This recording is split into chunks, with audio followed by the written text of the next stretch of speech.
আমরা বড়রা শীতকালে কিন্তু পিঠে-পুলি খেতে ভালোই বাসি আর হয়ও প্রচুর। আর আজকালকার ছেলেমেয়েরা কিন্তু কেউই কিন্তু পিঠে-পুলি পছন্দও করে না, খায়ও না। এরকমই আমাদের ঘরেও একজন আছে। সে খেতে চায় না, আমার দিদির ছেলে। তার জন্য আমরা তো অনেক পিঠে-পুলি খাচ্ছি। এবার ওর জন্য তো কিছু একটা বানাতেই হয়। নমস্কার, আমি পল্লবী ফ্রম কলকাতা। সবাই কেমন আছেন? আশা করি সবাই ভালো আছেন। আমার আরেকটা ভিডিওতে সবাইকে স্বাগত জানাই। তো ওর জন্য আজকে একটু মোমো বানাবো। যদি ভিডিওটা ভালো লাগে প্লিজ একটু লাইক, কমেন্ট এবং শেয়ার করে দেবেন। মোমো বানানোর জন্য আমি প্রথমেই একটা বোল নিয়ে নিয়েছি। তার মধ্যে 1.5 কাপ মতো ময়দা নিয়ে নিয়েছি। আর তারপরে দিয়ে দিলাম 4 থেকে 5 চামচ কর্নফ্লাওয়ার। কর্নফ্লাওয়ারটা দেওয়ার কারণ হচ্ছে মোমোটা খুব সুন্দর দেখতে হয়, স্মুথ হয় এবং খুব সফট হয়। দিয়ে দিলাম স্বাদ মতো লবণ আর নর্মাল টেম্পারেচার জল দিয়েই কিন্তু আমি এই ময়দাটাকে মেখে নেব। তার আগে কিন্তু আমি হাত দিয়ে সমস্ত উপকরণগুলো ভালো করে মিশিয়ে নিলাম। তারপরে জল অল্প অল্প করে জল দিয়ে এই ময়দাটাকে ভালো করে মেখে একটা ডো তৈরি করতে হবে, যাতে শক্তও না আবার নরমও না। এইভাবে ডোটা তৈরি করে ঢেকে রেখে দেব। তারপরে নিয়ে নিলাম দেখুন বোনলেস চিকেন। চিকেনটাকে ভালো করে ধুয়ে এবং ভিনেগার দিয়ে ধুয়ে একদম জল শুকিয়ে নিয়েছি। এক ফোঁটাও যাতে জল না থাকে। তারপরে এরকম একটি চপিং বোর্ডের মধ্যে ফেলে এভাবে কিন্তু চপ করে নিলাম। বেশ একটু মিহি করেই কিন্তু কিমাটা তৈরি করে নিলাম।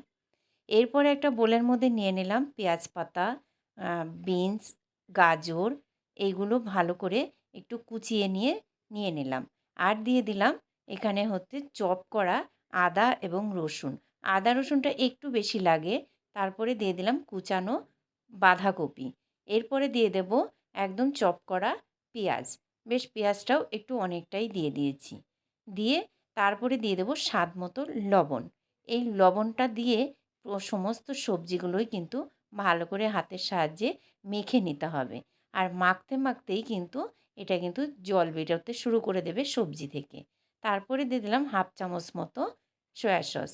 দিয়ে আবারও ভালো করে এগুলো মিশিয়ে মেখে নিতে হবে। তো অনেকটাই জল বেরোবে সবজিগুলো থেকে। এরপরে এগুলোকে চিপে চিপে কিন্তু আমি জলটা বের করে দেব। দেখতেই পাচ্ছেন এইভাবে কিন্তু জলটা বের করে দিতে হবে। আর যে জলটা বেরোলো ওইটা কিন্তু আমি স্যুপে ব্যবহার করব। এরপরে এই সবজিগুলোর মধ্যে দিয়ে দিলাম গোলমরিচ, গোলমরিচ গুঁড়ো।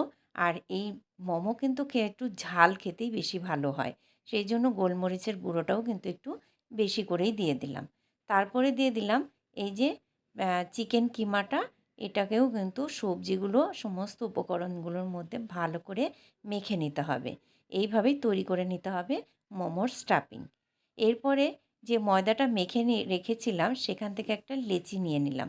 বেশ লেচিটা একটু বড় আকারেরই নিয়ে নিয়েছি, যে রুটির থেকেও যেন একটু বড় এবং একটু মোটা হয়। তো এইভাবে কিন্তু বেশ বড় করে এই লেচিটাকে একটা রুটির থেকেও বড় করে কিন্তু বেলে নিতে হবে, যে এখান থেকে যেন 4টে লুচি বের করা যায়। তারপরে এইভাবে বেলে নিলাম। আর এটা কিন্তু একটু মোটা রাখবো। তো তারপরে একটু এই যে গ্লাসটা দিয়ে কিন্তু এইভাবে কিন্তু কেটে নিতে হবে। তা আমি এইভাবেই নিই। আবার অনেক সময় একটা একটা করেও কিন্তু লুচি বেলেও বানানো যায়। তো ওটা দেখেছি অনেকটাই টাইম লাগে। সেইজন্য আমি এইভাবে করে নিলে বেশ একটু ভালোও হয় আর সমানও হয়। এই যে দেখুন, তারপরে যেহেতু মোটা করে বেলে নিয়েছি, এটাকে কিন্তু আবারও একটুখানি বেলে আর একটু বড় করে নিলাম, যে মোমোটা একটা সাইজগুলো একটু বড় হয়। তো এইভাবে কিন্তু প্রত্যেকটাই কিন্তু আবার বেলে নিতে হবে। বেলে নিলাম। এরপরে কিন্তু ভেতরে স্টাফিংটা দিয়ে বেশ মোমোর মতো করে একটা ভাঁজ দিয়ে মোমোগুলোকে তৈরি করে নিতে হবে। তো আমি যেরকম পারি সেইভাবেই কিন্তু আমি মোমোটা তৈরি করে নিলাম। একে একে সমস্ত মোমোগুলোই এইভাবে তৈরি করে নিতে হবে ভেতরে স্টাফিংগুলো দিয়ে। তো মোমো খেতে কার কার ভালো লাগে একটু জানাবেন। যদি ভিডিওটা ভালো লাগে একটু কমেন্ট করে জানাবেন। এদিকে কড়াইতে জলটা গরম হয়ে গেছে, আর ওপরে ঝাঁঝরি একটা থালা দিয়ে একটু তেল ব্রাশ করে দিয়ে মোমোগুলোকে একটু ফাঁকা ফাঁকা করে একটু ছড়িয়ে বসিয়ে দিলাম। দিয়ে একটা ঢাকনা দিয়ে ঢেকে দেব। ঢাকনাটার যেটা একটা ছিদ্র আছে ওখানে কিন্তু একটা লবঙ্গ দিয়ে বন্ধ করে দিলাম। মোমো মেকার আছে আমার, তবু কিন্তু আমি শর্টকাটের জন্য এইভাবেই কিন্তু তৈরি করে নিচ্ছি।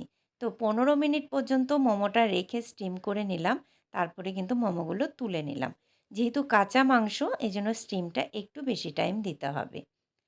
তারপরে কিন্তু গরম, গরম পরিবেশন করার পালা। এই যে স্যুপটা দেখতে পাচ্ছেন, এই স্যুপটাও কিন্তু এখন আর রেসিপিটা দিলাম না, কারণ ভিডিওটা অনেক বড় হয়ে যাবে। য ভিডিওটা পুরোটা দেখার জন্য অসংখ্য ধন্যবাদ। পরের আরেকটা ভিডিওতে দেখা হবে।